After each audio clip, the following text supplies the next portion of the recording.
evening, and welcome to this very special celebration of the 100th anniversary of the 19th Amendment.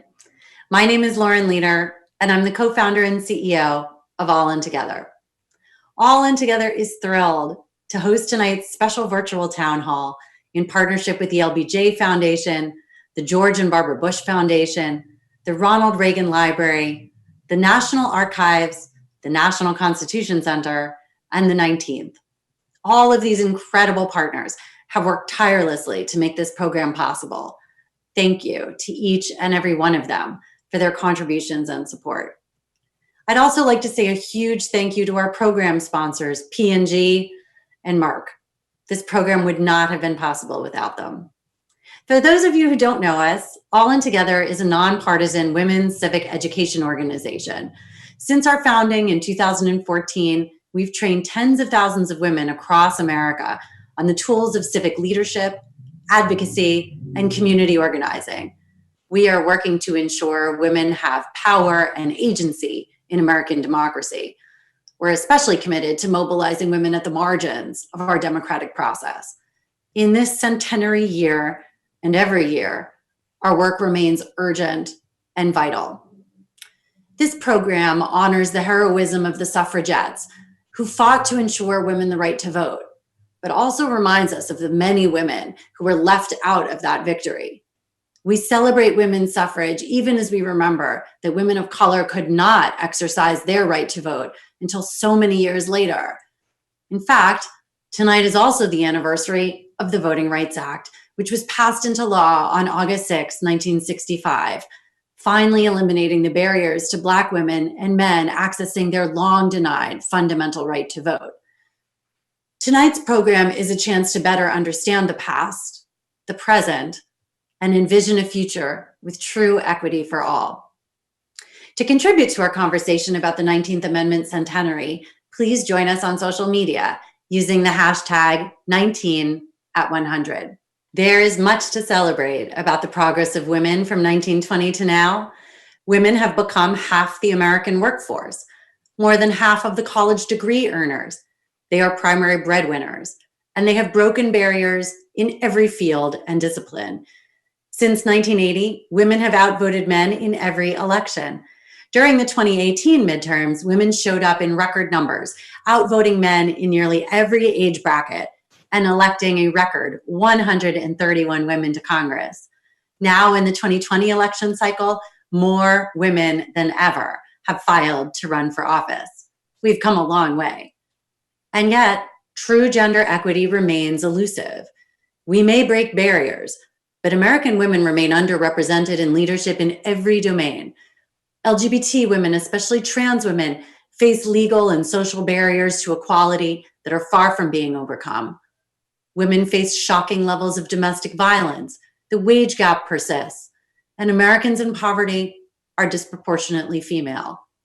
Now, in the time of COVID, women face new struggles to manage the burdens of care, health, welfare, and economic security. As we look to the future and what the next 100 years brings, there remains much work to be done. So tonight, we look at the past, the present, and the future to learn, reflect, and commit to progress. We have incredible conversations ahead with luminary historians, our keynote speaker, Nancy Pelosi, a conversation with Secretary Condoleezza Rice, and a look to the future with Abby Wambach and Brittany Packnett-Cunningham. I hope you'll stay with us. It's going to be awesome. We begin tonight's conversation with a look at the past and the history of suffrage. Produced by our partners at the National Constitution Center, we're thrilled to welcome Professor Martha Jones, Professor of History at Johns Hopkins University, and Lisa Tetrault, Associate Professor of History focused on gender at Carnegie Mellon University.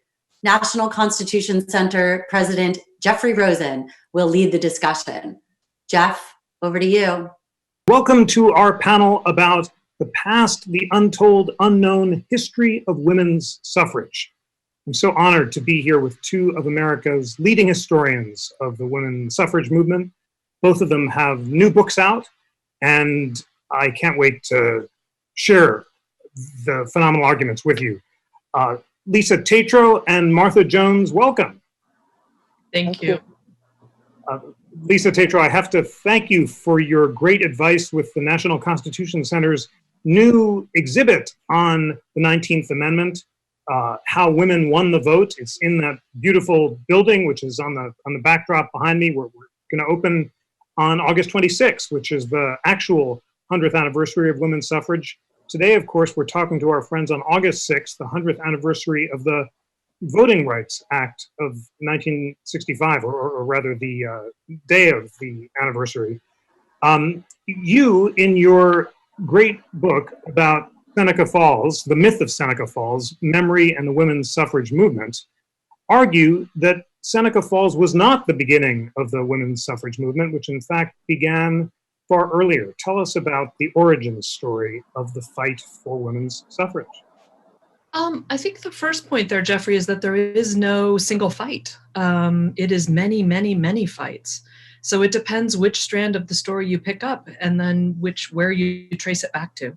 And we have contained a story from 1848 to 1920, but that was really a product of white suffragists themselves who were trying to elevate their particular fight and their particular agenda, particularly Elizabeth Cady Stanton and Susan B. Anthony.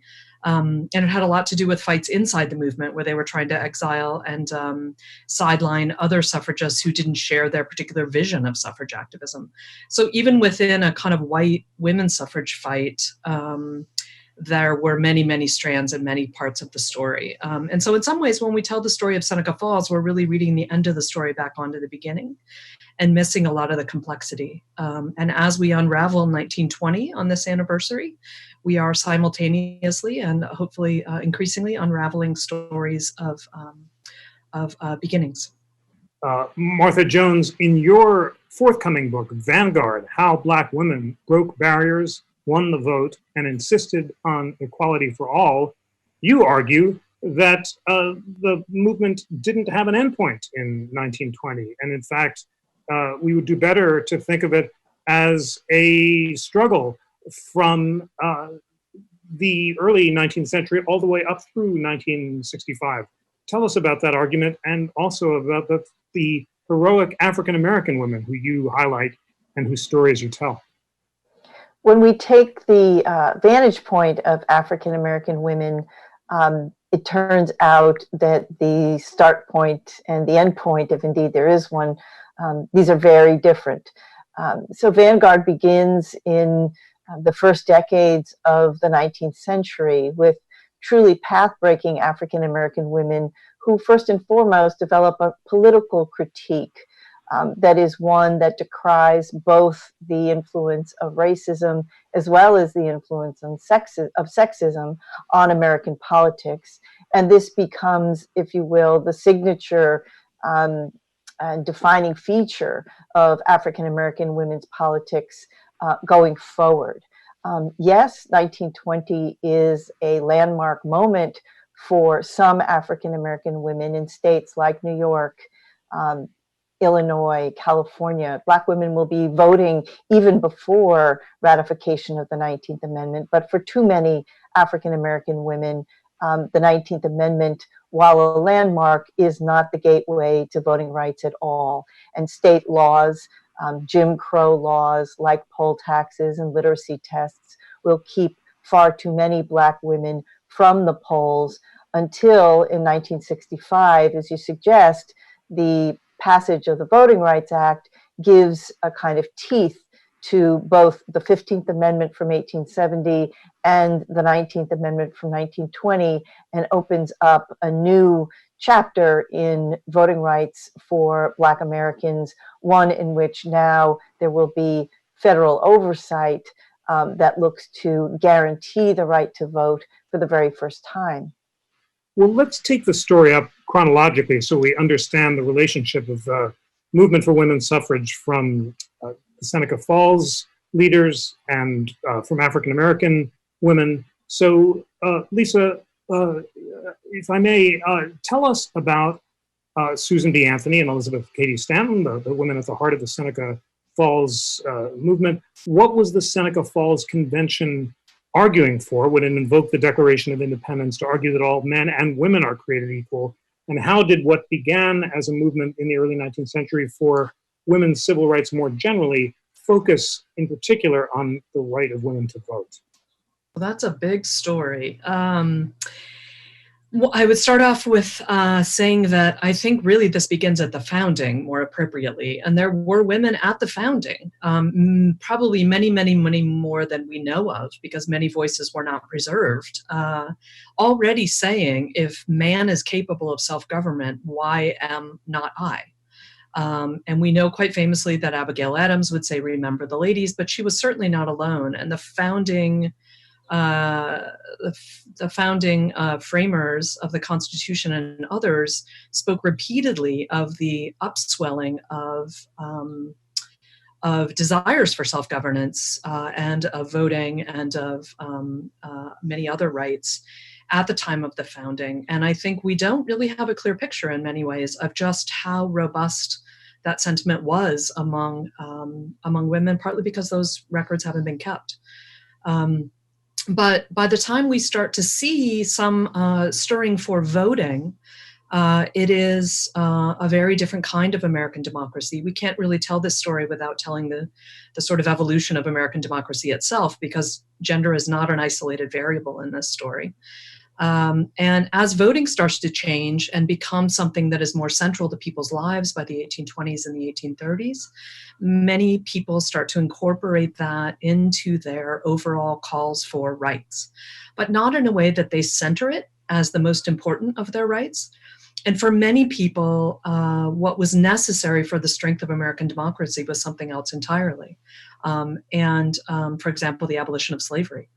But the Seneca Falls Convention is, as we know it, the first women's rights convention in the United States. It is not the first call for the vote, which is often said about it. That's part of the mythology that I trace in my book. Susan B. Anthony was not, in fact, there, although she is routinely placed there. In her obituaries, it will say she began the fight at Seneca Falls, which is also part of the mythology, which I tell in my book.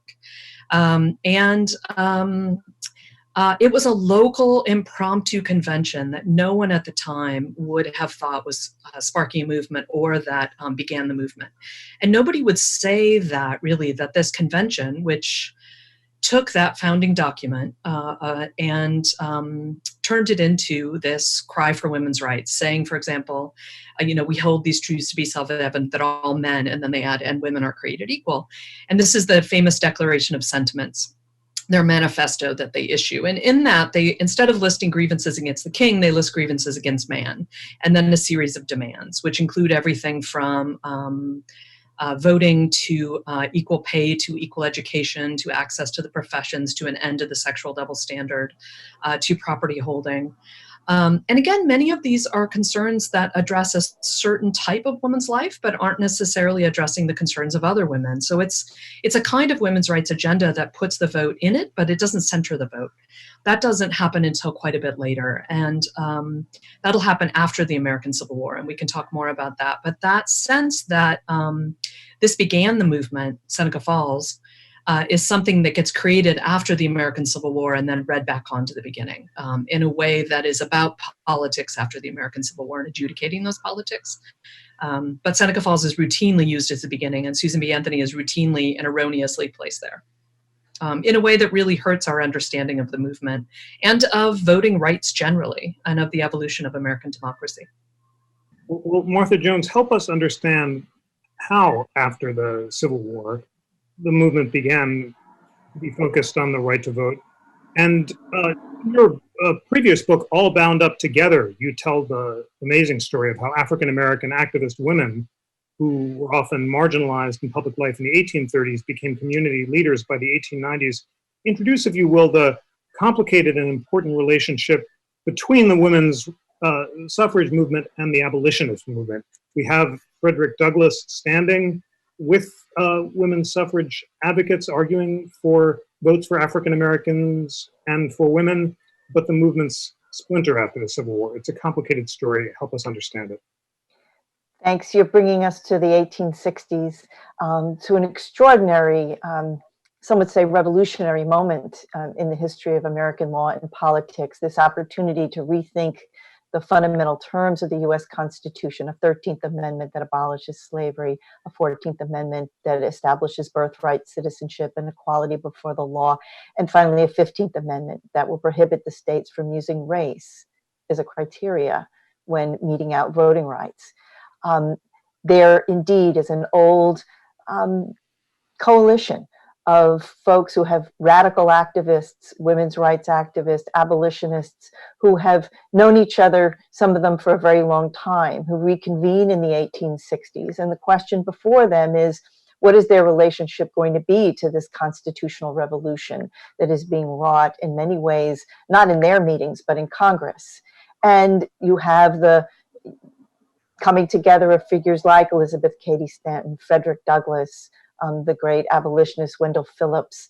And it is true that this coalition really struggles over how to, whether to endorse and whether to support ratification of the 14th and most importantly, the 15th Amendment, which will, again, speak to race, but not speak to gender when it comes to voting rights. Oftentimes, this is a story that's told as a face-off between Frederick Douglass, an African-American man, and Elizabeth Cady Stanton, a white woman. And this is a troubling myth, to borrow Lisa Tetrault's framing. It's a troubling myth because, of course, there are also African-American women in these meetings. Sojourner Truth, the very well known by this period anti-slavery and women's rights orator, and Frances Ellen Watkins Harper, who is somewhat of a newcomer, but has established herself as a poet and a public speaker.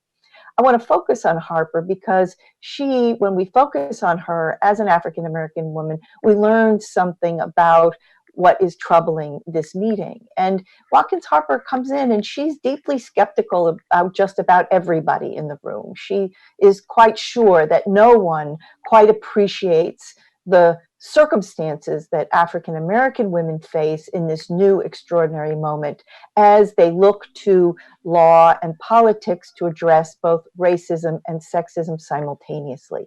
It isn't possible, in Watkins Harper's view, to take a position that speaks to anti-Black racism and doesn't also speak to gender. Her often quoted line is, "We are all bound up together in one great bundle of humanity." And this becomes the signature contribution that African-American women will make to this ongoing debate over voting rights that will continue, I'd say, even until our own time.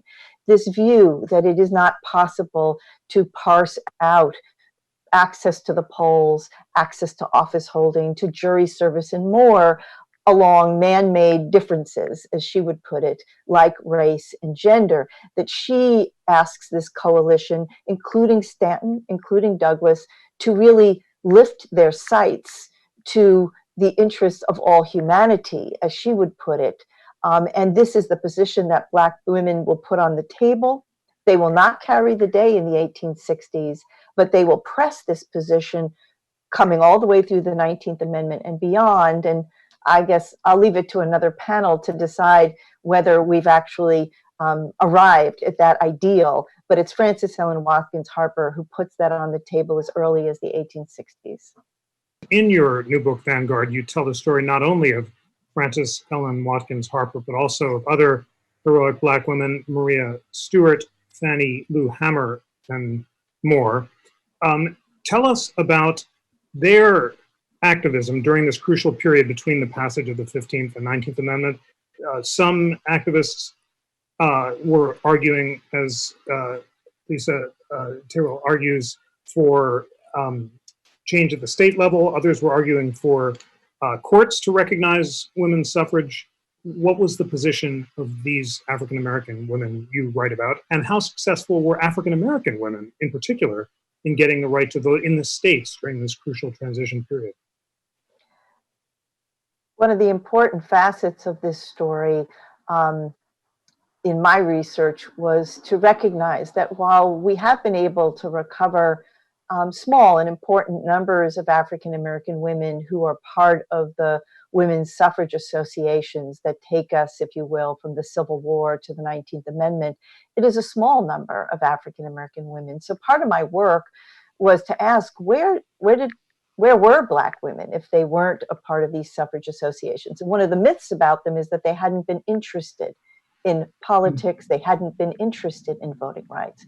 So I wind up following them, if you will, to the places where they do gather. And it turns out that African American women are gathered in important numbers, by the thousands and the tens of thousands. First in their churches, Black Methodist and Baptist churches, where in the same period they're engaged in pitched debates over their political power within religious denominations. Will they have preaching licenses? Will they have offices within their denominations? Will they be ordained to the ministry? And when they engage in these debates, they are speaking precisely the sorts of language that, and making the sorts of arguments that are animating suffrage debates at this very same moment. Now, by the 1890s, by 1895 and 1896, African American women are indeed prepared to gather in a national organization, but it will not, again, be a suffrage association. It will be the National Association of Colored Women. It will be a club movement that gathers together hundreds and thousands of local Black women's clubs across the country and activates them for a whole range of political work. Even before suffrage, these clubs are organizing against lynching and advocating for federal anti-lynching legislation, led to an important degree by the great suffragist, Black suffragist Ida B. Wells. So the founding of Black women's politics as a companion to the suffrage movement is through an organization that, yes, comes to adopt women's suffrage as part of its agenda and to work hard to that end, but at the same time is active and committed to what we'd say in 21st century parlance was anti-racist work, right? In particular, the move for federal anti-lynching legislation. Black women do not find a comfortable home in suffrage associations.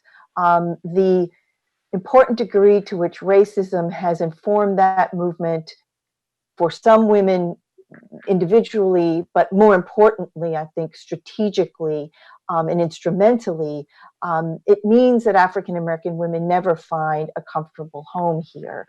But at the same time, they are, as Lisa Tetreault has suggested, already part of the political machines in cities like New York and Chicago, San Francisco, and Los Angeles, even before the 19th Amendment. So they are beginning to work their political power to influence the agenda, particularly of the Republican Party of that era.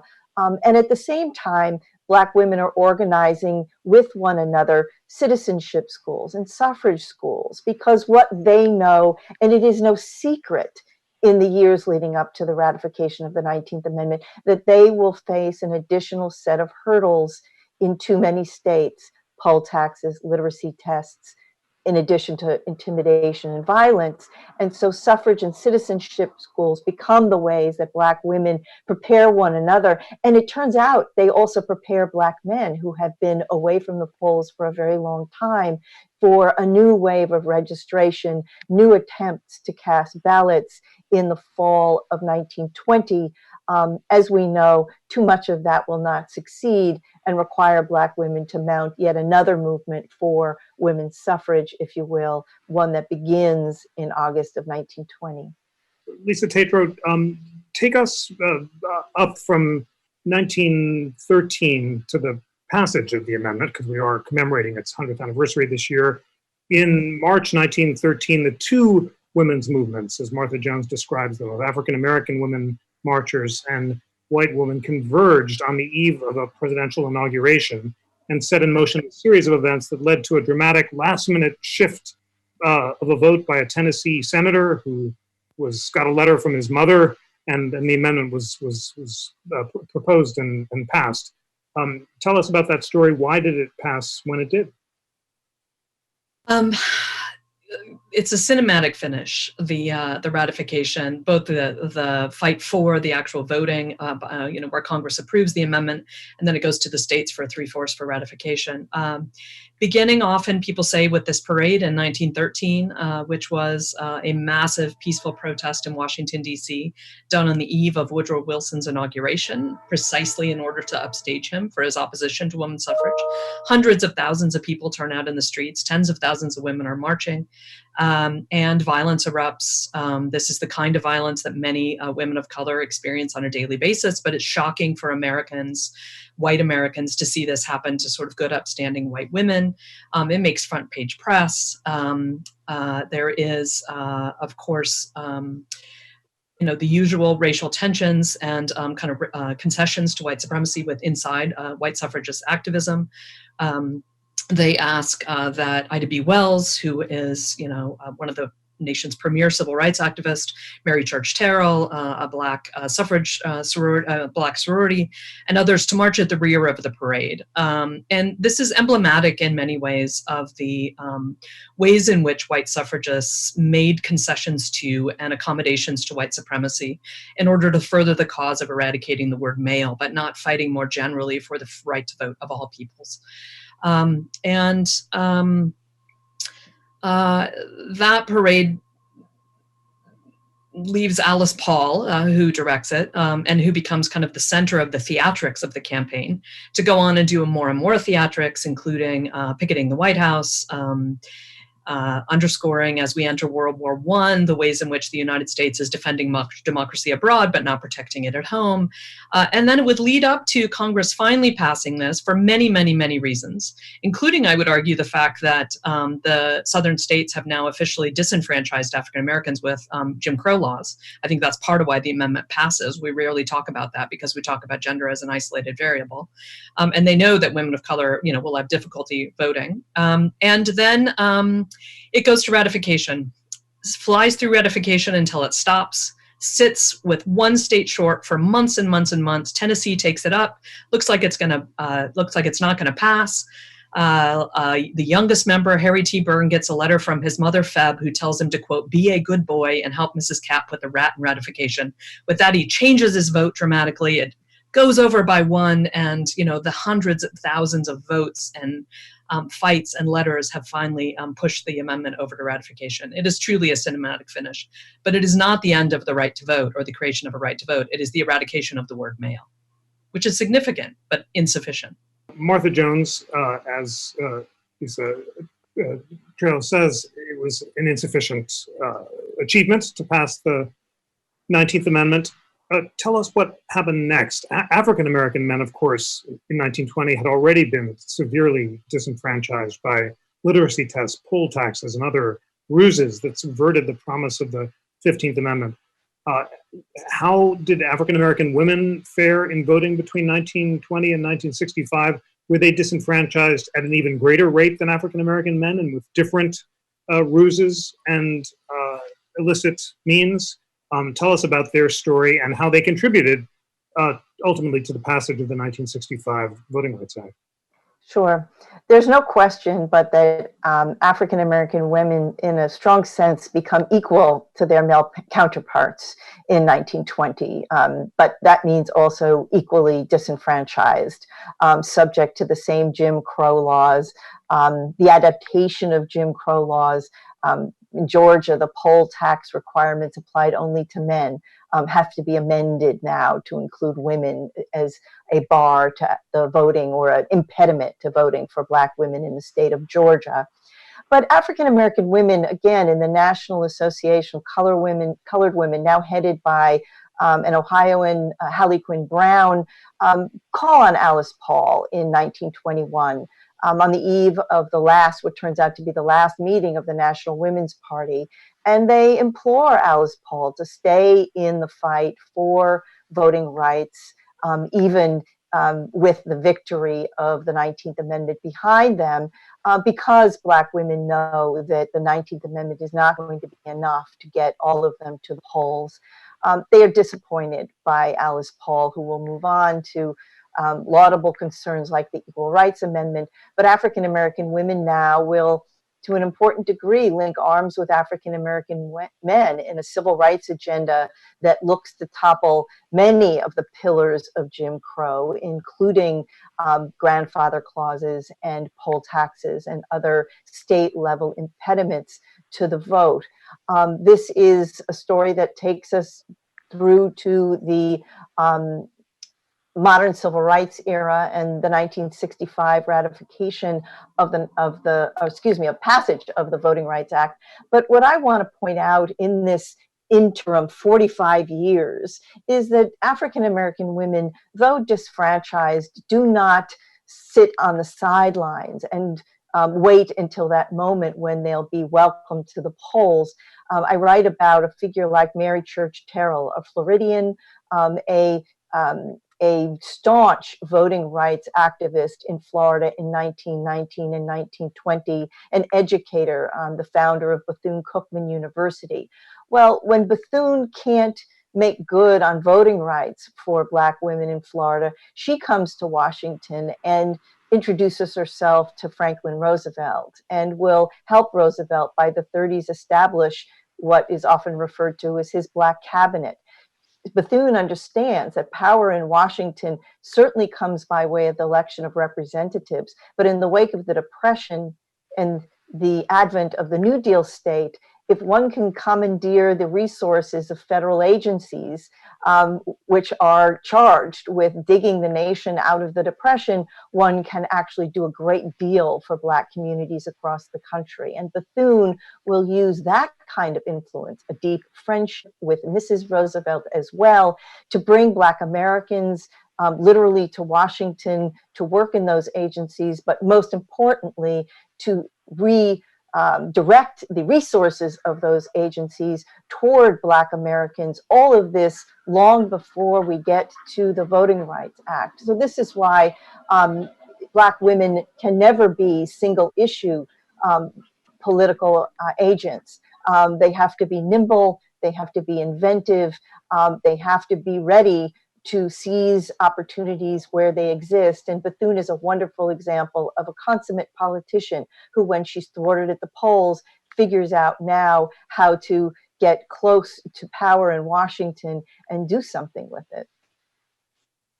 Thank you so much, Martha Jones and Lisa Tetreault, for illuminating and rich discussion of the complicated and important history of the 19th Amendment.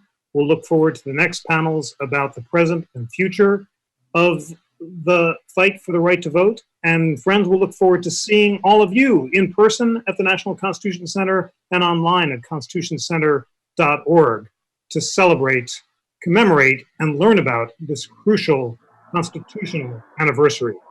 Lisa Tetreault, Martha Jones, thank you so much for joining. Good to be with you.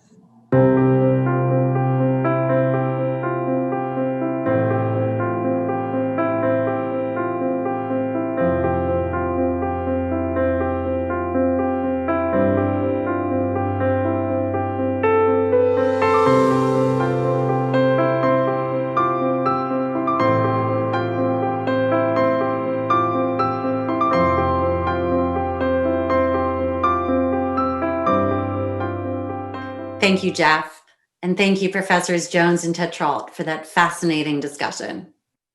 Now, please welcome David Ferriero, the 10th Archivist of the United States, and Deborah Wall, the Deputy Archivist of the United States.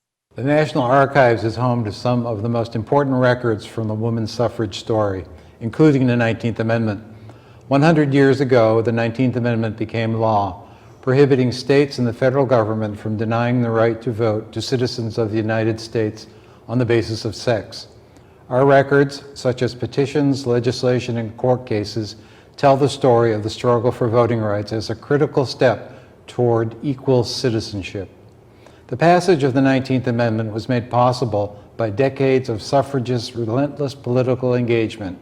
American women across the spectrum of race, ethnicity, and class advanced the cause of suffrage. And even though we are commemorating the centennial, the struggle for voting rights continued well beyond 1920. As the National Archives member of the Congressional Women's Suffrage Centennial Commission, I'm honored to be a part of the commemoration of the 100th anniversary of the 19th Amendment. The success of the suffrage campaign and the fortitude shown by its supporters demonstrated that women can make their voices heard in the political arena. Women had been active as advocates for justice and reform before the suffrage movement, but with that fight, they showed they could have a voice on the national stage. Without the right to vote, women knew that they were denied their full rights as citizens.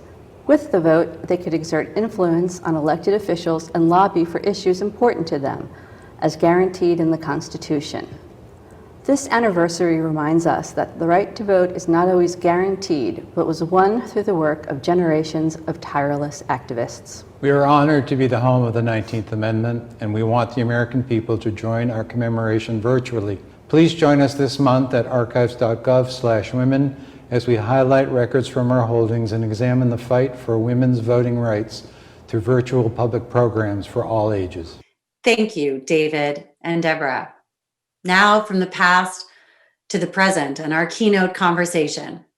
Mark Updegrove, President and CEO of the LBJ Foundation and my close collaborator on this program, speaks with the most powerful woman in America today. Speaker Nancy Pelosi needs little introduction. She is, of course, Speaker of the House of Representatives, the first woman speaker in American history, and only the second person in 60 years to hold that position twice. A member of Congress for more than 30 years, a member of the National Women's Hall of Fame, grandmother to 9 grandchildren, she is the proud representative of San Francisco's 12th Congressional District. Please join me in welcoming Mark Updegrove and Speaker Nancy Pelosi. Madam Speaker, what an honor it is to have you with us today. Thank you so much for doing this.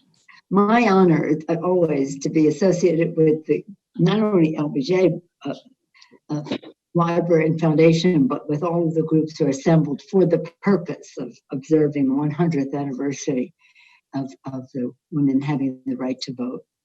Well, Madam Speaker, you have said many times that when you made history by becoming the first woman to become the Speaker of the House of Representatives, you stood on the shoulders of the women who came before you. And I'm wondering, who are the women in history from whom you drew inspiration? Well, let me just say that many of the women from whom I drew inspiration, starting with my own family, with my mother, were quiet contributors to the greatness of our country, some more famous than others.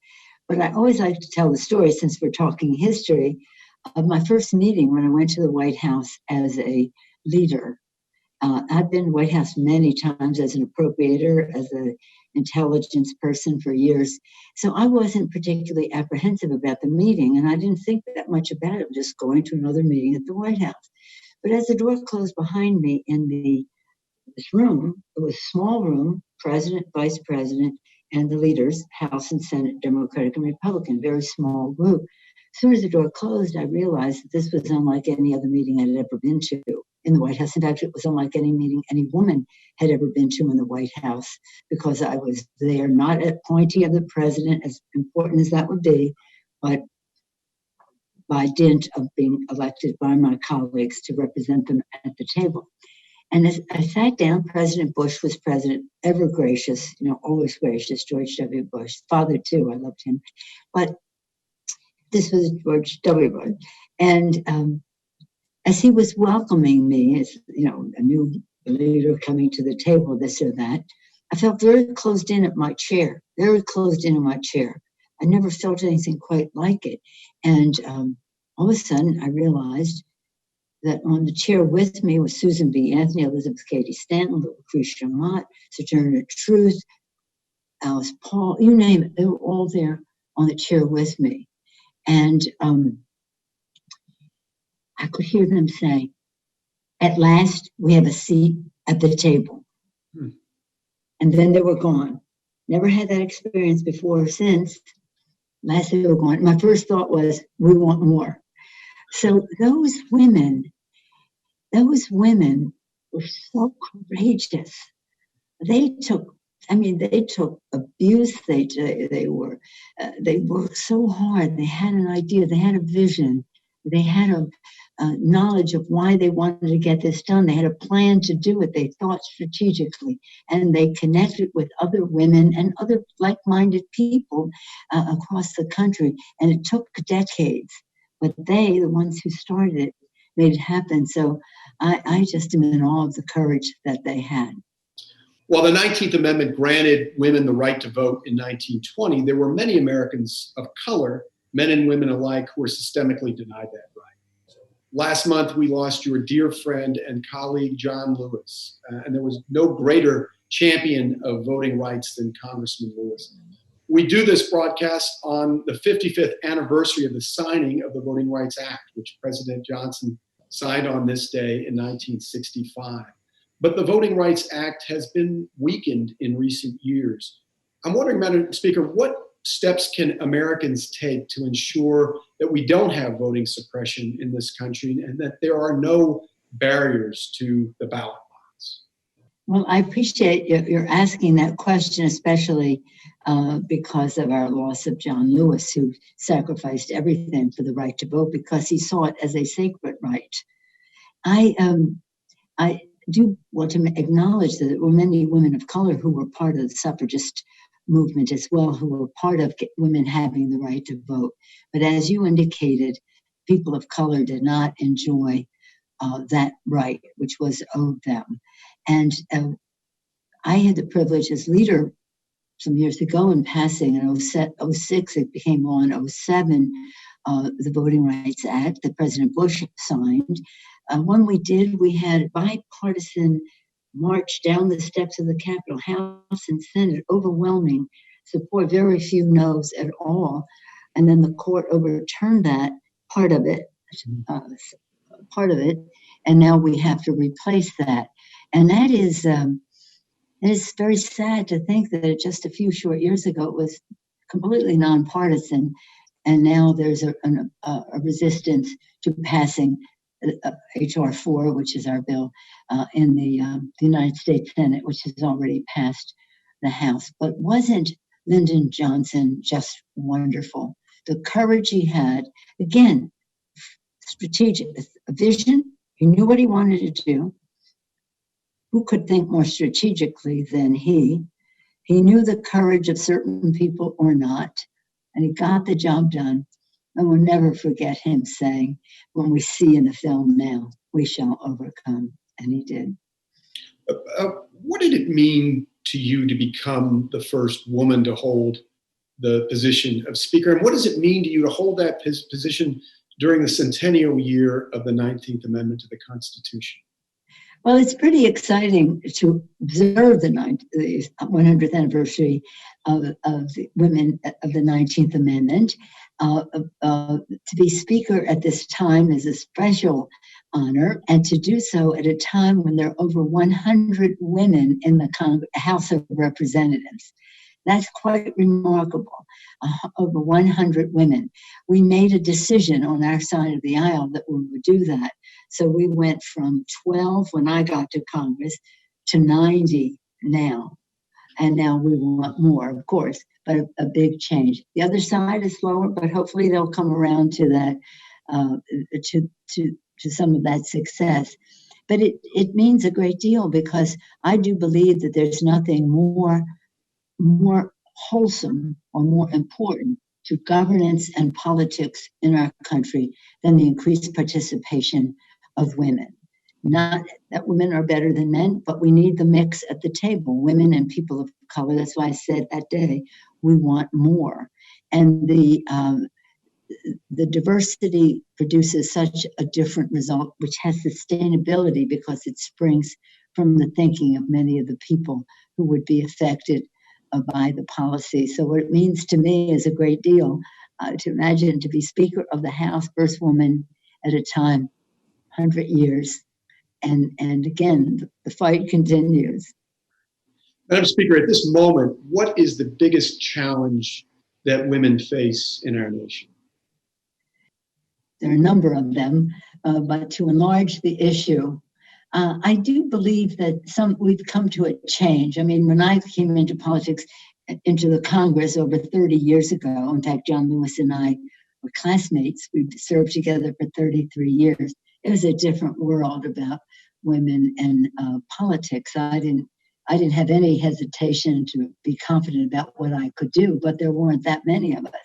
Now, just think of what happened the day after the inauguration. Women marched. It wasn't political and it wasn't organized. It was spontaneous. It was organic.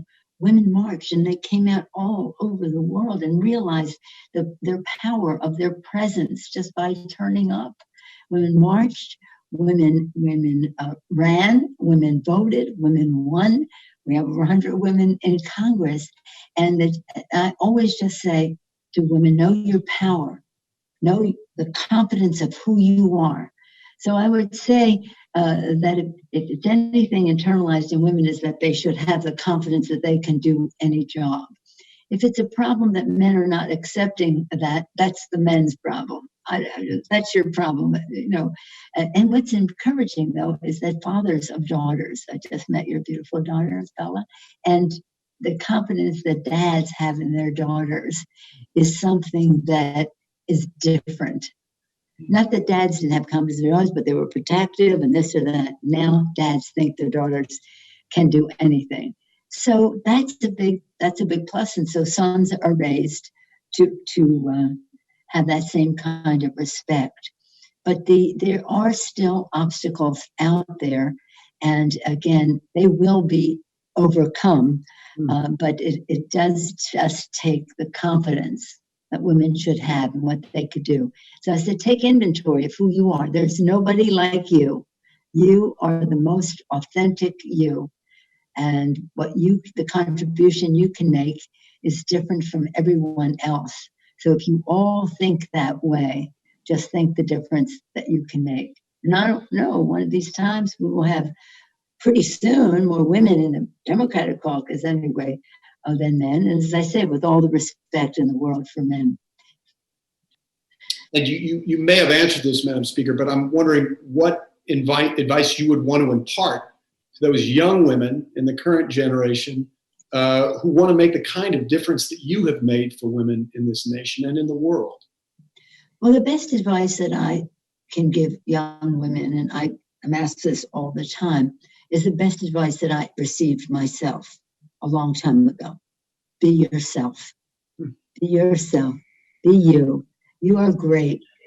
Know your power. Have confidence in who you are. And I do frequently am asked, if you ruled the world, what one thing would you do? And I would globally prioritize the education of women and girls throughout the world, so that they also will have their confidence to make their contribution, because it makes a big difference in their families, in their communities, in their societies, in their countries. So I'm very optimistic about the growing confidence of women. The investment in their education globally is very important. It's very important. And one specific piece of advice that I give people when they come to Congress is that I always, as speaker, back and forth, have always said to them when we come, I want you to have a security credential, whether it's Veterans Affairs, Armed Services, Intelligence, Homeland Security, government reform subcommittees on security. Because for one thing, when you ask about obstacles, sometimes people don't see a woman as a commander-in-chief, and they should. But it's important for women to not only bring that priority, but to bring the knowledge. So you have a vision about what makes a country strong, how to do so in a peaceful way.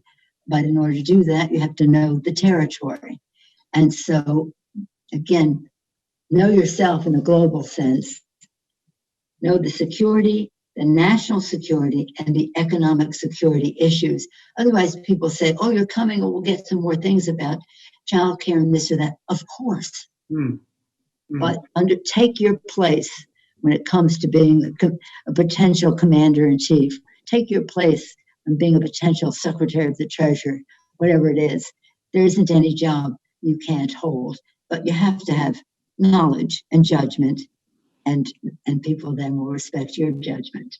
You mentioned, Madam Speaker, that your first piece of advice is be yourself. But I wonder, did it take you a while to find your voice in the political world?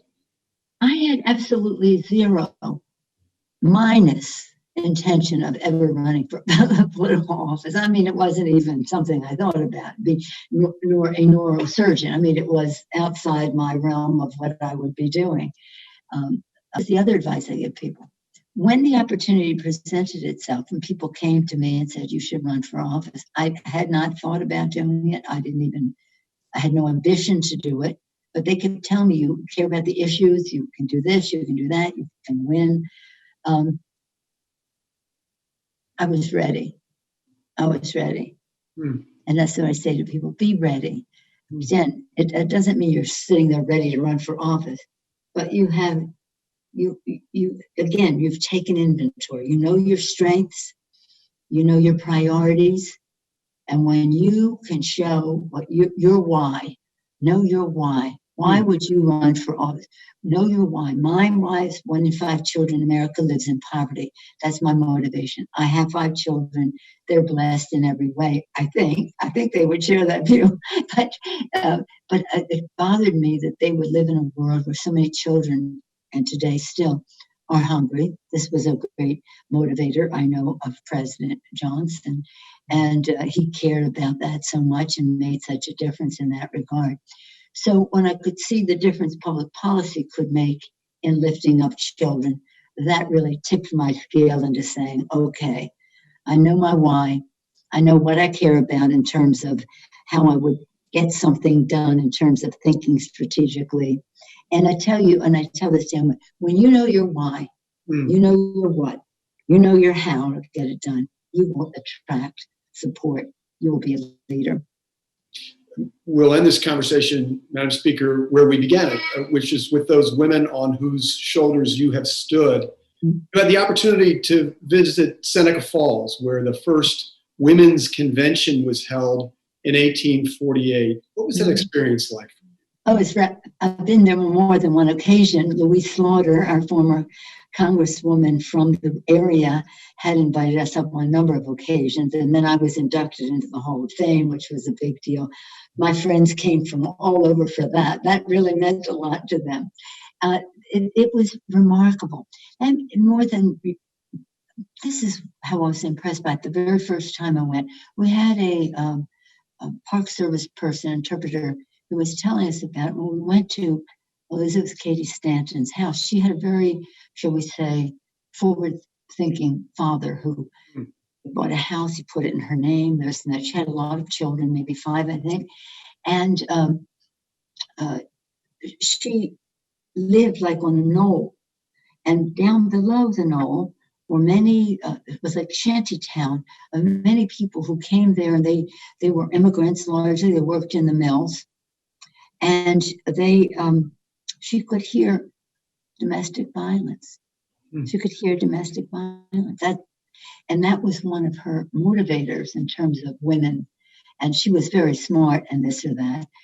So that was something where a personal experience and a family that encouraged her, respected her, was a blessing to all of us. And then she made such a difference with her thinking, and she couldn't travel so much with all these children, but she could convey her thinking to others. And of course, there was the Seneca Falls conference, which made such a big difference.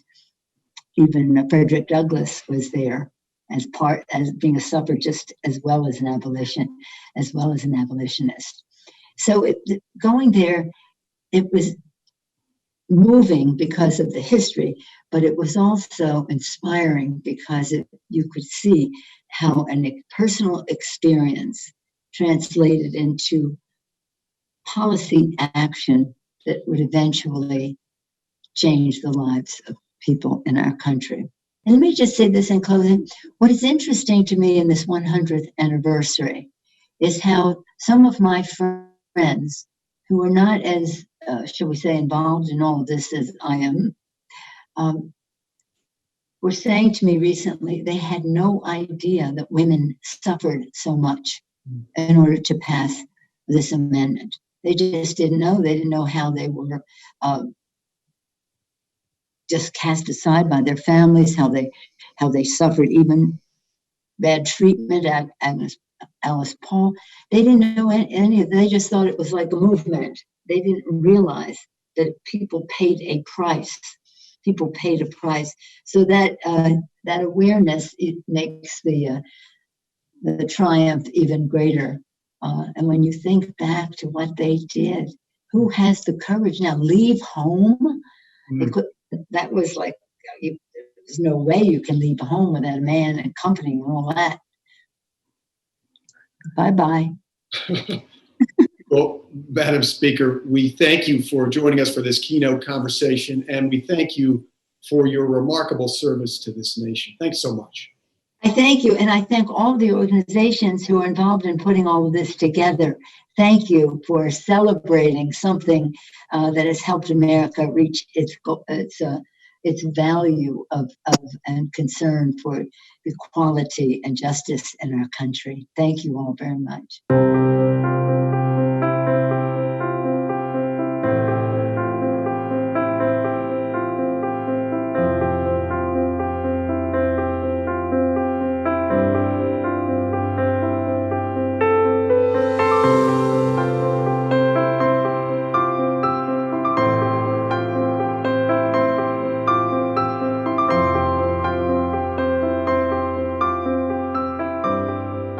What an amazing and moving conversation. Thank you, Madam Speaker. And thank you, Mark, for joining us. It's now my honor and privilege to welcome more extraordinary barrier-breaking women. We're so pleased to have former White House Press Secretary and Fox News anchor Dana Perino to moderate our next discussion. Dana was the first Republican woman to be named White House Press Secretary. Tonight, thanks to our partners at the George and Barbara Bush Foundation, she'll be speaking with fellow Bush administration alum and fellow first, Secretary Condoleezza Rice, the first Black woman to serve as the United States National Security Advisor and the first Black woman to serve as the United States Secretary of State. She's a professor and corporate board member. This September, she will become director of the Hoover Institution. Please join me in welcoming Secretary Condoleezza Rice and Dana Perino. Hello, Madam Secretary. It's such a pleasure to join you, even virtually. It's great to be with you and an honor to be asked to have this conversation with you. Well, it's always great to be with you, Dana. Look forward to it. All right. So I was thinking about this. Obviously, the country's going through a lot at the moment. Three sort of major crises, right? The pandemic, the economic crisis that fall out from that, and racial strife. And then we have this opportunity in August of 2020 to look back 100 years to another struggle that America had, and that was women's suffrage. And I think about little girls today learning about this and probably just not understanding that women weren't allowed to vote. And historically, just for some context, what was it like for America going through that time? Well, it was a time that was another one of those inflection points when America was asked to prove that it was going to be true to its founding and true to the great high promises of the Declaration of Independence and the Constitution. Now, to be sure, when the founders, the framers created the Constitution, it was all men being created equal. And I doubt that they thought about the idea that women were created equal too. But the wonderful story of America has been a story of slowly but surely including more people in We the People. And so 100 years ago, people like me and people like you were finally included in We the People. And so I just think it's so great that we have a chance to celebrate this 100-year anniversary of another one of those important inflection points where more Americans became a part of We the People. And did what America go through 100 years ago, how did that manifest around the world? Did was there a push from, I know, of course, in the UK, or in England, there was the big push. Was that sort of happening simultaneously? And then what from there has continued in terms of helping women around the world be able to have these kinds of rights? Well, the fact is that you can only deny people their rights for so long. You can deny them, but they will continuously fight for them, struggle for them, and eventually they will win. And I think that's the story of women's suffrage. And the interesting thing is we tend to think that global messages are confined to our time, that because of the rapidity of communication now, the fact that you can know what's going on in a remote part of the world in very, very quick order, that's when global messages spread. Well, actually, global messages have been spreading for centuries because word would get out, so to speak, that those women in the United States were fighting for their rights. And this would empower women in other places. And in fact, the women who led the suffragette movement actually thought of themselves as the vanguard of a movement across the known world. And by the known world, I really mean, obviously, it was still not possible in colonial territories or the like, but they saw themselves as a vanguard for women in other places. And they drew power from each other as the struggle spread across the globe. The fact is that struggle is still underway. We see places across the world where women are still not equal, where women are still second-class citizens. Dana, I spent a lot of time in the Middle East, and the suffrage movement that had swept the United States and brought to power women in elected office and made possible women secretaries of state. I found myself in Kuwait in 2005, 2006, talking to women who were running for office for the first time in Kuwait. And so this is a struggle that goes on. In some places, by the way, the right to vote doesn't necessarily mean that the vote matters. And so that's the other struggle that's going on in places. I'm smiling because that was the anecdote I had remembered that I was going to ask you about. I think it was 2006. We were in Kuwait, and President Bush had a little time on his schedule before his next event, and he had a choice. He could go see the Little League team, or he could go visit with the women from Kuwait who were the first to have ever run for office. And so I was in the room with them just before he came in, and they were so nervous to meet him. And when he came in, he gathered them around and he said, "I am so proud of you." And they said, "But we lost. All of us lost our first race." And he said, "I lost my first race too." Yes. And I wonder about, as sort of populism and nationalism takes hold around the world, what about those other countries? And does America and American women, do we still have a responsibility to try to help others who haven't had such an opportunity yet? My strong view, is that we are so blessed in the United States to have the rights that we have.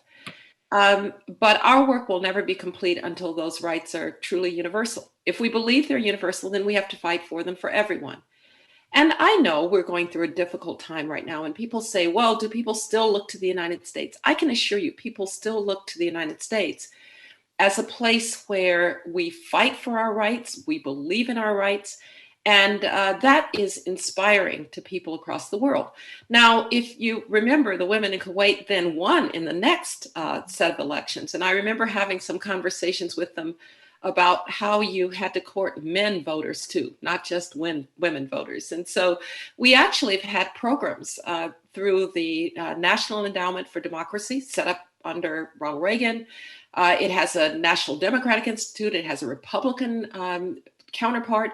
And they have gone to work with women civil society leaders to help them prepare for elections, to help them get better at it. And so that's one thing that we can do. We can actually take our experience and help women abroad who don't even quite know how to organize to win an election to do so. But there's another sadder story. And I hope that we are very focused on how bad it was for women in Afghanistan when the attacks took place on 9/11 here in the United States. The Taliban was in power in Afghanistan. This was a place where girls could not go to school. This was a place where women were executed in a stadium given to the Taliban by the United Nations. And while that has been a harder struggle than I think any of us perhaps anticipated, women have gained rights in Afghanistan, and we cannot abandon them. Mm-hmm. Maybe we could talk a little bit about that. I know you have been long focused on education, the importance of education. That's obviously a global issue, but it's also something that we have to focus on here in America. When it comes to voter education, what do people need to be focused on there? I hope that when we talk about voter education, we're also talking about civic education. I would like every American voter to really understand how her vote matters to the outcomes that she wants for her life, for her children. Very often we talk about the vote, but we talk about it in isolation. Of course, what it is doing is in our very highly institutionalized system that the founders left to us, it is giving us a voice through others. So who you elect to the Congress to represent you, who you elect to your local school board to represent your children. Mm-hmm. We have to think about the vote in the context of institutions. And sometimes I think Americans don't know well enough their own institutions and how they function. I hear very often sometimes, and you hear this about the vote in other countries too. Well, election is not democracy. That's right. But I don't know how you have a democracy without an election. What the election does is it gives you a voice with the people who are going to represent you. And I think Americans don't know enough about their institutions. So I think of voter education is also civic education. Do you really know what the legislative process is, for instance? Mm-hmm. So your entire career, people have been trying to push you into running for office. And you have resisted that call for very good reasons, I think, that you explain in your books. But I was thinking about the administration that we worked together in Bush 43, and then, of course, you were with Bush 41. There's a lot of ways for women to participate in government and in their democracy that don't have to include running for elected office, though I think that that's important and wonderful, and I'd love to see more women running. But maybe talk a little bit about people's participation short of throwing their name on the ballot. Well, you're absolutely right, Dana. First of all, let me just underscore what you said. We need more women to run, and we need them to run across the political spectrum, because one of the things we have to remember is that women's issues, so forth, are America's issues. And so to the degree that women are really a part of the process, it's going to matter. But you can serve in all kinds of ways. I'm fortunate, Hillary Clinton, Madeleine Albright, we got to serve at the highest levels as America's diplomats. That would have been unthinkable just a few decades ago. Women can, of course, go into the civil service and serve their government. So one of the things that I worked very hard on is making the Foreign Service more representative of America. And we have a lot of work to do with women. We have even more work to do with underrepresented minorities to try to make the Foreign Service look like America. So you can work for the federal government, you can work for the state government, for local governments, but we shouldn't underestimate the importance of those commissions and those school boards that really are closest to the governance of the people. And so I would encourage any young woman who's thinking about a role in public service to do that. And then, of course, we've also got a great civil society. The organization that we're here with today, great opportunities for people to serve in non-governmental ways, but to still serve the country. I wonder if you could maybe tell us a story or just your reflection of what it was like to be the first. You're often the first, right? Condi Rice has a lot of firsts under her belt. But many women, even if it's not a first, they feel like they are trying to thrive in a male-dominated field because maybe they're the only or one of the only. How do you advise your students at Stanford or women that you talk to about dealing with being a first or an only? Well, the first thing to remember about a first is nobody actually sets out to be the first. You set out to do something and then you learn, oh, I'm the first. I had this conversation with my great friend, the late Sally Ride, who was the first woman in space. And she said, I didn't set out to be the first woman in space. I just wanted to be in space. And so if you remember that, then you're less intimidated by the fact that you are the first, because you're obviously there because you're qualified to be there. You're there because you've worked hard to get there. And you have to have a sense, an internal sense, a deep core sense, I belong here. And you have to walk in that room and own the room. Now, it helps to be prepared. I grew up in segregated Birmingham, Alabama, another great struggle to make America more inclusive. And so my parents always told me, first of all, you have to be twice as good, they would say. Now, they didn't say that, Dana, as a matter of debate. They said that as a matter of fact. So you go around trying to be twice as good, you work twice as hard, and then you're twice as confident. They also said there are no victims. The minute you think of yourself as a victim, you have given control of your life to someone else. You may not be able to control your circumstances, but you can control your response to your circumstances. So I had this kind of armor, if you will, about encountering people who thought less of me because I looked different. And my armor then, I think, prepared me to walk into that room and say, I'm not going to let your prejudice be my prejudice. I'm going to do my work. I'm going to work hard. And by the way, I was very fortunate to have mentors who really advocated for me. One of the great mentors was, of course, Brent Scowcroft, who was the National Security Advisor to President George H.W. Bush. And Brent Scowcroft took me under his wing as a young assistant professor at Stanford in the early 1980s. And he really did help to advocate for my career. We have to remember, nobody, quote, gets there on their own. There are always people who are part of the mentors. And I would say this to young women. I know it's hard when you see a field that you want to excel in and there isn't anybody who looks like you. But if I'd been waiting for a Black female Soviet specialist role model, I'd still be waiting. My role models, my mentors, were white men. They were old white men because that's who dominated my field. So sometimes your role model or your mentor may not look like you. And just one word about the greatness of having the right mentors. I have to say that George H.W. Bush was a terrific mentor. And I just want to tell one little story about that. When we first met Gorbachev in December of 1989, it was a turbulent time. The Cold War was ending. Germany was about to unify.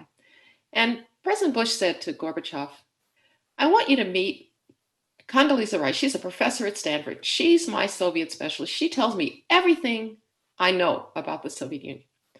And Gorbachev sort of tilted his head and he said in Russian, well, I hope she knows a lot.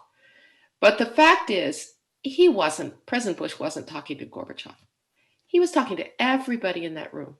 Mm-hmm. And he was saying, this is the person I listen to. So you had better listen to. Mentors can do a lot to break down barriers around race or around gender by just advocating for people that they believe in. I don't know if you'll remember this, but I saw something like that during the 43 years. It was towards the end. Do you remember when the Israelis thought that there might be some daylight between what you were telling them and what President Bush was telling them? Yes. And do you remember how short that meeting was when the Israelis came in? And maybe if you remember, I'll let you tell it, because for me, I never said a word, but I thought that's how you empower somebody else. And I was so glad I witnessed that. That's right. No, President Bush 43, the Israelis had this way sometimes of trying to, particularly if you were Secretary of State and the distance between the White House and the Secretary of State. And I remember that the prime minister came in and he complained about me, essentially. And the president just said, well, I think you're going to need to work that out with Condi. End of story, right? End of story. Even a little more pointed. He said, let me tell you, if you ever think that there is daylight between my Secretary of State and me, you are wrong. That's right. And then he basically was like, you can see yourselves out. You're right, right. Oh, so great. And by the way, go work it out with her. You don't need to talk to me, right? Yeah. And Dana, I know that you were in an extraordinary position, because I remember when our great friend Tony Snow was no longer able to be press secretary. You were a young woman, and handing the reins to you with the viciousness of the press sometimes, and just saying, "I trust you." That was very much who. Well, I tell a story about that. That you played a big role in that for me. I remember one time being in the Situation Room, and some complaints from the military that we had a communications problem in Iraq, and I caught we met eyes, and you just gave a little nod of your head, and it was. I felt like, I don't know if you were doing this. I felt like you were telling me, you have a seat at the table for a reason. So this is your shot. Speak up. So I did, and suggested that if the facts got better, then the communications would get better. But also in meetings when I knew I was going to have to go take press questions, complicated, national security, say this, say that, say that. And several times you would say, I'll walk with you. And then you walked with me from there to my office and said, this is how I might say it. And I want to thank you publicly for that. But I also think it's a great example of what women can continue to do to help one another through mentorship and support as we mark this amazing 100th anniversary. My great-grandmother was in Wyoming. She was the first in our family to be allowed to vote. They had homesteaded in the late 1800s. And of course, rural America wanted those women to vote, and they got that. But it's just a real pleasure. And I think the only thing that we can ask, and I'll give you the last word after this because we're going to wrap it up, is that in order to keep it going, we have to help one another. I could not underscore that more. And what those women hoped for when they started to advocate for the right to vote, when they had to go sometimes against the wishes of their fathers or their husbands to advocate for the right to vote, and when they finally won the right to vote, I doubt that any one of them thought that the struggle was over then. And the struggle continues. It continues for women's rights and for women's empowerment in our own country. And it certainly continues for women's rights and women's empowerment in countries where women are still not full citizens. And so we have a lot of work to do. And the one thing we can take from the experience of those women 100 years ago is it doesn't get done by one person. It gets done by a whole bunch of people. And the sisterhood is as important today as it was then. It is. I have one little creature that wants to say hi to you. Come. Oh. Come on. Before we have to turn it back to Lauren, you have to get on the show. Jasper, come. Hi, Jasper. This is Jasper's participation. Hello, Jasper. Are you going to get up? No. He had a big day yesterday. But he says hi. Hi to everybody. Madam Secretary, thank you. And Lauren, we'll turn it back to you. Thank you both so much. What a privilege to hear from you tonight.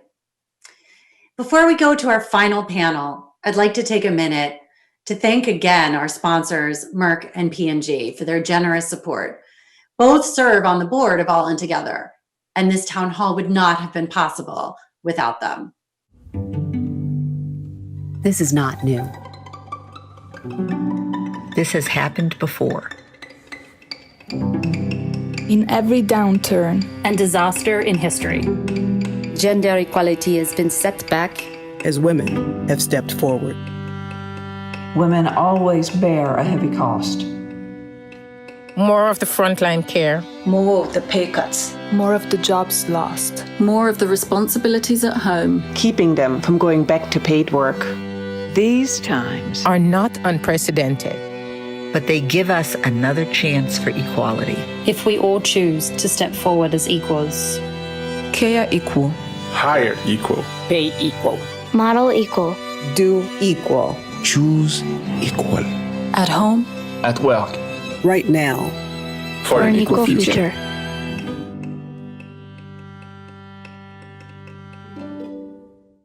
This year feels like a tipping point, a moment of change and transformation for women and the country. Our partners at the 19th aim to be a key voice for that change. They have just officially launched, and we're grateful for their partnership. If you've not heard of the 19th yet, you will. Here's why. The goal of the 19th is really to change the conversation around how we talk about women in politics. We are firm believers that all issues are women's issues. Our readers are people who want to be better informed and better able to participate in democracy. We're aiming to change the future of American journalism by giving women the platform and the voice that they deserve. There's never been a better moment than right now. The 19th is the newsroom that we've been waiting for. And now we turn to the future and a conversation with two of the most visionary, amazing women I know. It is my great pleasure to moderate our final conversation with Olympic gold medal winning soccer superstar, activist, best-selling author, legendary Barnard graduation speaker, my alma mater, by the way, and new owner of Angel City, Abby Wambach. And joining her in this conversation, the brilliant author, founder, activist, educator, Brittany Packnett Cunningham, founder of maybe the best named organization ever, Love and Power. Welcome, ladies. It's great to have you. Great to be here. So great to be here, Lauren. Thanks for having us. So we're here tonight celebrating the centenary of women's suffrage, a hugely important milestone in the history of women's rights. And yet the celebration is tempered because women of color did not get the right to vote until this very day, actually, August 6th, 1965, in the passage of the Voting Rights Act. And of course, even today, access to the polls, the full access to voting rights remain a challenge. So how do you think about the importance of this 100th anniversary, given that it was incomplete, that it remains incomplete? You know, we are sitting in the middle of what we call in our tradition Black August, that there have been many critical and impactful moments in Black history that have all centered in this month. We've got the birth of people like Fred Hampton and Marcus Garvey, some of our most important leaders. We have some real tragedies that we've seen, especially in rebellions against the carceral state and mass incarceration. And as you've already said, we have important anniversaries like the passage of the Voting Rights Act. And of course, we're standing in the shadow of the passing of Congressman John Lewis and C.T. Vivian, people who were critical in ensuring that this right to vote was more universal than it was in 1920.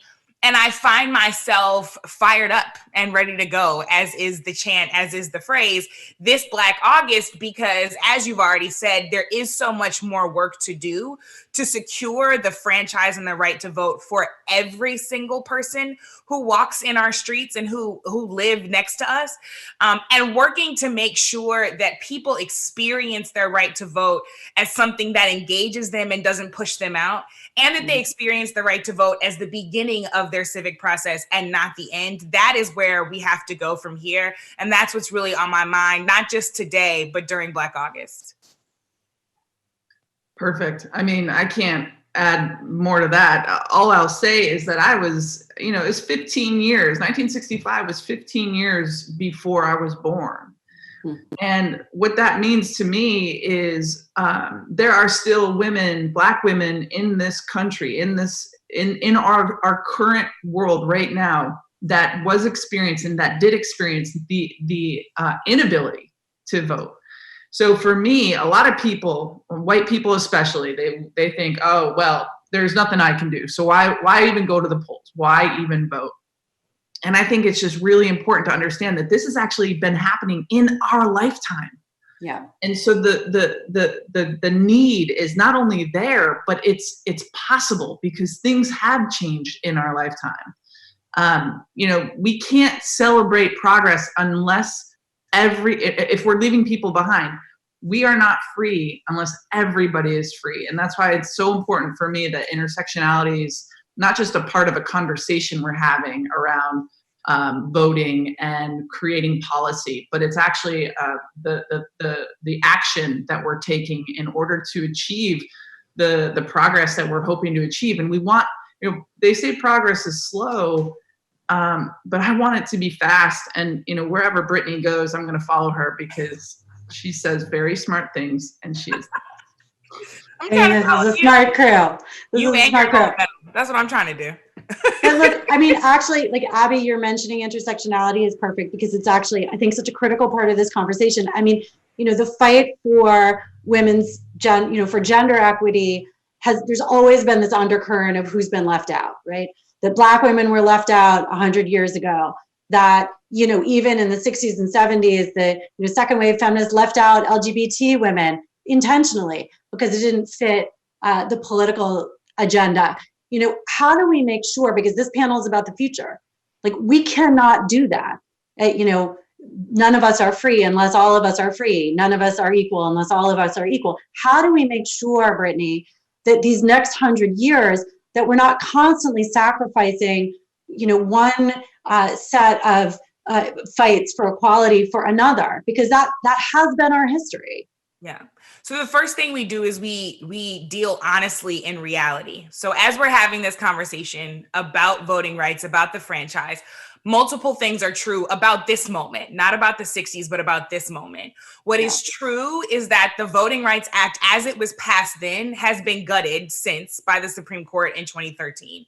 So what happens in particular is that a number of the southern states and other states with a legacy of discrimination have been given more freedom to continue that discrimination in more insidious ways. We see things like gerrymandering. We see things like the closing of polling places. We see things like false mailers being sent out to people telling them that they've been purged from the voting rolls. We've seen people actually be purged from the voting rolls. So that is happening right now. And the law that was passed all those years ago to prevent those things has been stripped of its ability to do so in so many ways. What is also happening is that Indigenous people are far too often being pushed out of this process because we have a system that does not properly recognize the sovereignty of tribal governments, tribal addresses, and the access that rural folks need to these systems, right? What we also know is that low-income folks are not experiencing voting rights equally. That if election day is not a national holiday and you are an hourly worker or you need to provide childcare or elder care or you do not have transportation, you do not have equal access to the ballot box no matter what the law says on paper. And lastly, what we know to be fundamentally true is that millions of people have had the right to vote stolen from them because they are formerly incarcerated people. And that even as they've returned to society, they have not been afforded the very rights and privileges that they should be after having paid what the carceral state calls their debt, right? Now, that is a different conversation, but ultimately, if that is the system as it stands, when that last day happens, you should have your access to the ballot box restored no matter where you are. So we have to deal in the current reality and realize that, to Abby's point about intersectionality, if none of us are free until all of us are free, which means that none of us are fully free with our access to the ballot box if everyone I just listed and more do not have that access. The second thing that we do, though, is we realize that other people's fight is our fight. So Aboriginal activist Lilla Watson said that if you have come here to help me, you are wasting your time. But if you have come here because you know our fates are bound up with one another's, then let us work together. I have to care just as much about Indigenous rights, about the rights of disabled people, about Black trans women, about queer women. I have to care just as much about their fate as I do my own, not just because I want to be a good person, not just because I want Jesus to let me in the pearly gates, but because materially, if I allow things to happen to them in their name, it will not be long before somebody comes for my rights in the very same way. Yeah. So in a very literal sense, fighting for those things provides security for all of us, because when the most marginalized among us are free, we actually all materially benefit from the security, the protections, and the safety that they receive. do I say preach? That question was answered. I think that question was answered. I mean, Abby, but it's so interesting, Abby, because like we're in this moment too, where you're seeing athletes and artists and folks across sort of every corner of American society realize that they have not only the platform, but a sort of a deep personal moral obligation to speak up. And there has at the same time been this push to like keep athletes out of politics, to tell them that that's not what people want. You're an entertainer, you know, just go play, right? You have been linking your sport and your activism from the beginning and inspired so many other athletes in soccer and beyond, and artists as well, to do that.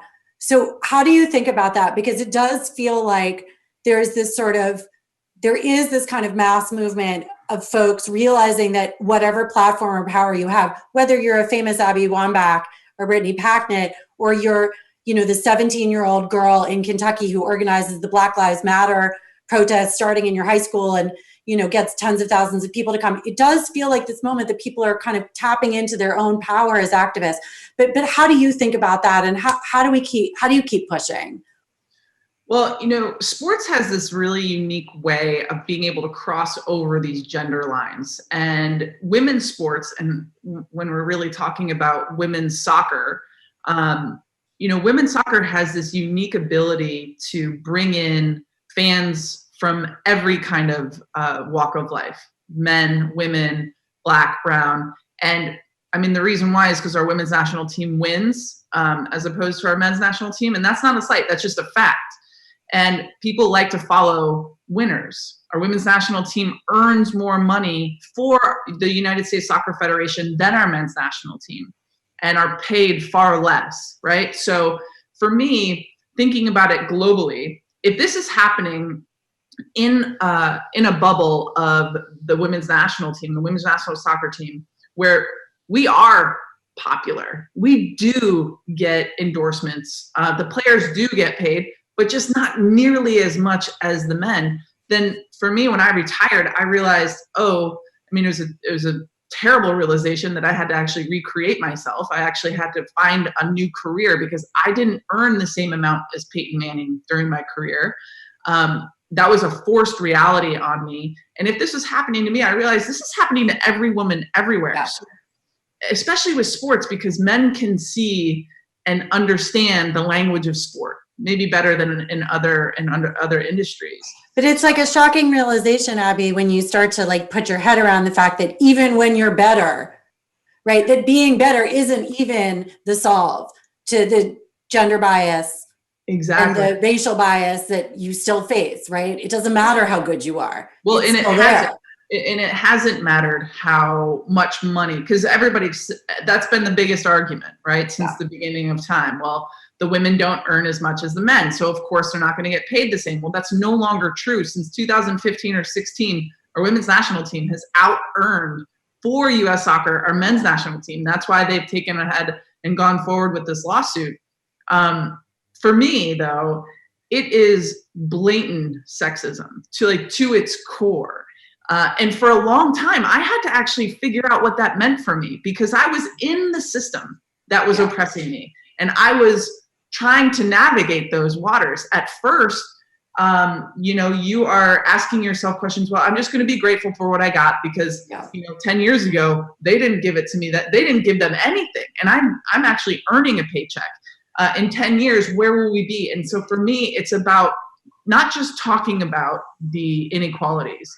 It's about creating the policy. It's about creating the standard, not just in sport, but in every walk of life, in every industry, in every city, in every government. And you have to figure out ways to recreate what that might and could look like. And it's risky. It's inherently risky. And, like Brittany, I mean, I feel like, part of why we started All In Together was because in 2014, when we looked around, there was this sort of sense among women of my generation and younger that like why do we need to fight anymore? Why is this not just solved? And there was this sort of passiveness about political participation. I think particularly during the Obama years, the sense among younger liberals, like, we're good, Obama's in office, what do we need to do this for? And what we saw was this just sort of apathy, but also this sense of like, and I say this about white women particularly, like not appreciating that, like, you can't make progress if you're not willing to take a risk. And it sometimes means putting yourself on the line in like very real ways. I mean, you as you were saying, Abby, like, you're both dependent on the system that you're trying to upend and change, right? And also trying to, rebel inside a broken system that you still need to be a part of in order to make a living. Black women, I think, have always understood this. Like, there was never a question for Black women that you are taking a risk, that you're putting your life and your body and yourself on the line to fight for change. It feels like this year that maybe there's some shift in understanding there, that we saw so many more white women showing up to support Black Lives Matter, coming out to, fight systemic institutional racism. But I don't know, like, what do we need to understand about the future? Like, if we really want to make the progress we want to make, if we want to really, upend these last sexist and racist institutions, wherever they apply, like, what do we need to know and do to do that right? So it was the Combahee River Collective, a group of Black feminists who came together, and they said that they wanted to expand on the feminist idea that the personal is political, right? And we have to understand that, yes, no matter how uncomfortable it is, the personal is indeed political. From how we wear our hair, to the chairs we sit in, to the food we buy, literally every sector of our lives is determined by political choices and political will, not just ours, but the systems that guide and govern us, right? So if the personal is political, what Combahee essentially came along and said was, not only is the personal political, but community is political. And in community, yes, we can see and witness the injustices, but in community, we can also face them together and solve them unequivocally. So what I think the future really has to look like is that understanding and that orientation toward community. If we think just over the last 6 years, because August is also the month that we found the Ferguson Uprising happening, and that was a movement and a moment in time of which I was a very proud member, along with thousands of people whose names folks may never know, but who sacrificed everything to ready America for this moment, right? Mm-hmm. Because it was Ferguson and Baltimore and Cleveland and Florida and LA that taught the country reminded the country of its obligation to democracy and how to take a risk. And so in standing up in those 6 years ago, between then and now, we've seen the conversation shift. We've seen, to your point, a lot of women of color hold white women accountable and say, you're not just going to show up for the Women's March and not show up when Sandra Bland or Breonna Taylor are murdered, right? We've seen trans women say, you are not going to define womanhood solely by reproductive organs and not include the rest of us, right? We have seen immigrant women say, you are not going to scream feminism with one hand and then undervalue and underpay us on the other hand, because those two things cannot operate together. It is in community that we will actually change this, and that has to be the very, very clear focus of the future. I think that you're right, that it is not my Blackness or my womanhood that inherently are a risk, but unfortunately in this country, I am faced with risk because of them. And so, there is a world in which Black women have always known that risk. We have never had the privilege to turn that off or turn away from it. And still, I'm glad to see many more people acknowledging the leadership of Black women, of Latinas, of Indigenous women, of Asian American Pacific Islander women who have been radical in their imagination, radical in their determination, and who got everybody ready to take on the fight right now. So Abby, there's such a temptation to talk about, this election here, 2020, being so critical, that this is this critical election year. And obviously there's a record number of women running for office in this cycle, a record number of Black women. We will have a woman vice presidential nominee. There is obviously have been a huge groundswell in the last few years of younger women also kind of coming in, getting in touch with their political power and their ability to shift the direction of the country. But how do we keep it going? We talk a lot about, women's empowerment, but how do we make sure that this is not just about any one election or any one president or any one moment or any one fight, but that women understand that we own we are the majority of of this country, and that we must hold our government accountable to our interests always, not just in any one election. So you talk to thousands and thousands of women around the country. You've been so motivational and inspirational to so many of them. Like, how do we keep this going? How do we make this a lifetime and beyond to the next lifetimes and their children and grandchildren? I think that this is a really important question, because I think that the women's rights movement, there can feel a sense of fatigue, right? People can get tired of talking about all the politics. Well, here's the thing. The activists, myself, Brittany, folks like you, Lauren, we are never going to tire, because we have dedicated our life to this work. And it is our job, right, to circle and get everybody on board. But the thing that I learned the most about playing on our women's national team is this concept of unity. And it is the only reason why our women's national team has secured any of the contracts that they've been able to secure over the generations of the team. And the way that they were able to do that is that they were together. They were one unit, one breath. That doesn't mean they always agreed on everything. Right. But what they agreed upon was this idea of a better future. And what they've also agreed upon is that they were going to fight tooth and nail forever until they became equal. And for me, that is what we have to remind ourselves with, because for the average person who's watching this, you might think it's too big. I don't want to have anything to do with it. I don't know what to do. I'm not sure how to even make my vote or make my individual self matter. But find the people around you. Get talking about some of the stuff that's important to you, that matters to you, that draws you into your own personal purpose. And when you start collecting people, then you find your folks that you're going to be able to do life with.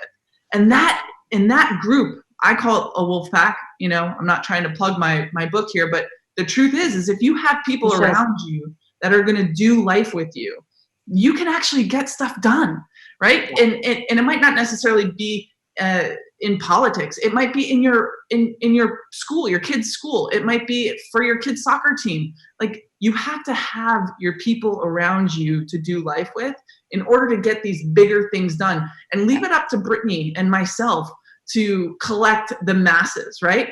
All you need to worry about is getting in touch with the people, your next door neighbor. Talk about this stuff. Get it into the mindsets of what you want for your future, because we get to create it if we choose it and if we go out and be active in it and vote. And I'm so glad you said that, that you can have unity even with disagreement. We are not going to all agree. Women are as diverse as this nation. We do not all agree. We have vastly different perspectives on an endless number of issues, but that doesn't mean that we can't find the right common ground to fight for each other. And I think that's exactly the brilliant point that you've just made. So I want to shift, as we come to the end of our conversation, to vision, and a big vision for the future. And I want to ask you, Brittany, to start. What is your vision for this next century? What do we hope that in 100 years that our future daughters and sisters will say that they have achieved, or that we helped them begin? What is that vision for the future? My vision for the future is expansive, but it is really rooted in the local work that is happening in so many of our communities, the really disciplined everyday stuff that is not sexy, that happens when the cameras are gone and when the masses have moved.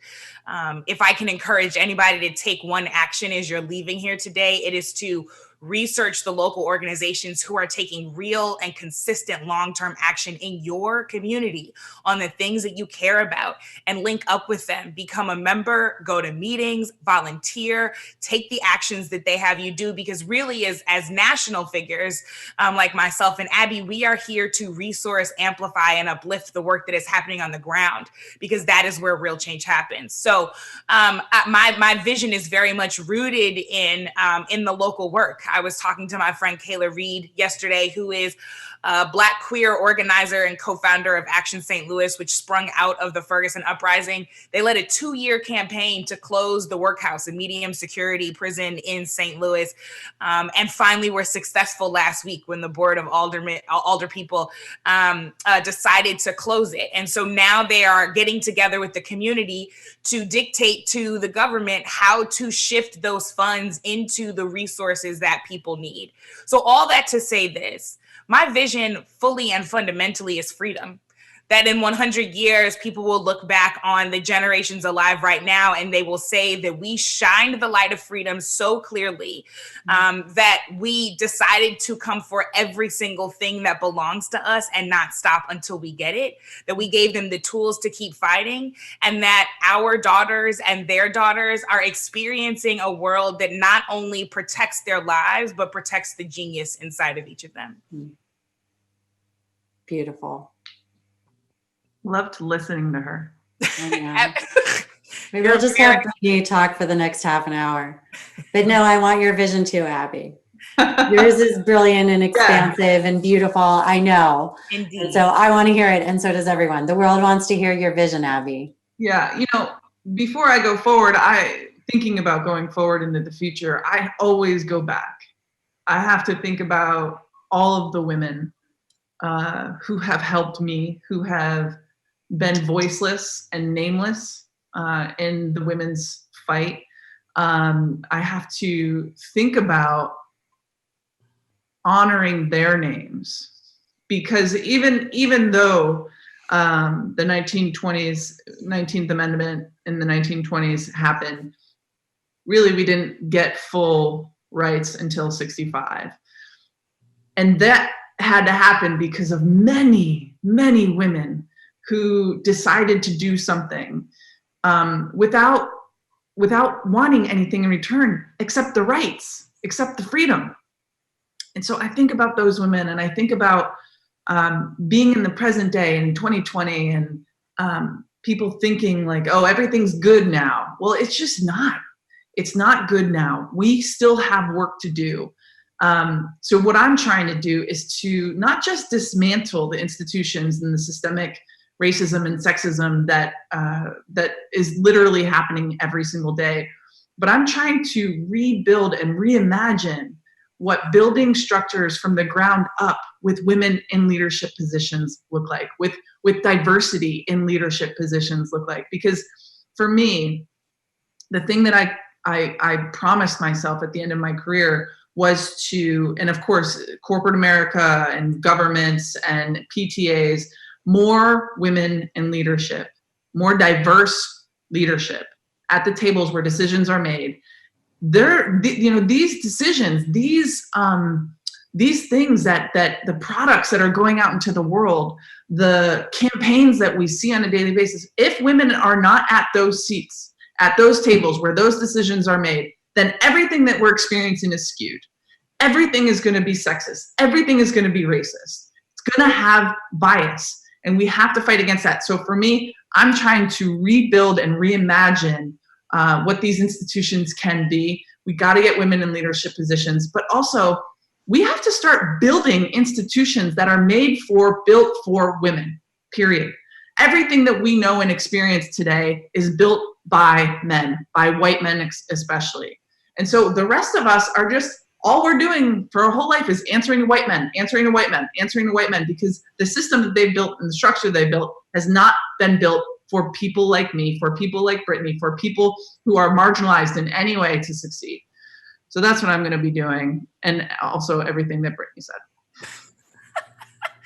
As my grandmother would say, from both of your lips to God's ears, my vision is that there are no more firsts. that there are only manys, that we find ourselves surrounded by a world that reflects all of us, by a democracy that lives up to its ideals, as flawed as they were at the founding, and exceeds them and expands them and does them better. This has been one of the great honors and privileges of my life, and I am so grateful to both of you.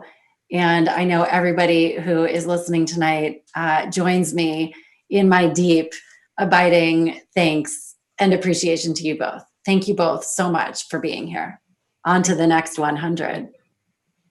We're at the end of our program, but the work, the fight, the commitment to equality goes on.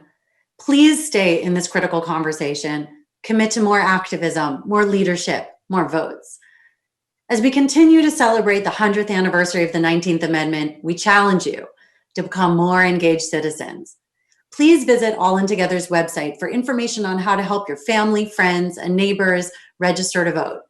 We have tools and resources to help you map out a voting plan, get to the polls, and become more active civic leaders. The replay of this program is also available on our website, Facebook, and YouTube pages for the rest of the year. Please encourage those who missed it to watch the program if they're able. Thank you again to all our partners, moderators, speakers, sponsors for contributing to this incredible program. It has been my pleasure to serve as tonight's Master of Ceremonies. We hope you're feeling encouraged and inspired. Thank you for being here. Good night.